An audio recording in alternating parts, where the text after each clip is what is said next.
Despite the East African community being the fastest growing economic bloc in the continent due to its high population, intra-trade between member states has declined by 15% in the last 5 years, which investors are attributing to tariff and non-tariff barriers. They are urging the representative governments to come up with policies that will favor East African trade.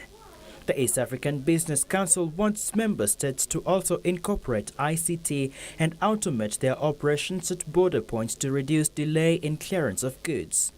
Why do we need 7 agencies at a border control point when you have blockchain and you can ensure what is happening happens seamlessly? Why do we need large ships that we saw yesterday in the newspapers in Kenya to turn around and disappear and go to a foreign country when they're told, let me inspect the fertilizer in your holes? And they say, oh, was it fertilizer? I sent an SMS, it was clinker. Was it clinker or fertilizer? Regional governments have also been urged to constantly consult with the private sector when formulating trade policies, especially those that relate to taxation, to ensure trade barriers are minimized.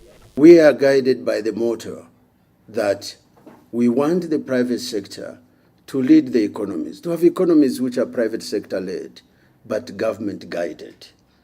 And that we accept the guidance of the government, but we play a leadership role in terms of advancing the private sector. The council advises regional companies to leverage on the big East African market to start global franchises. We have to allow those small companies that we talked about, the mid-size and the large ones, to get their 10,000 hours of being very, very productive and competitive. And that means they have to play on a regional scale, and they have to then play on a continental, if not global, scale.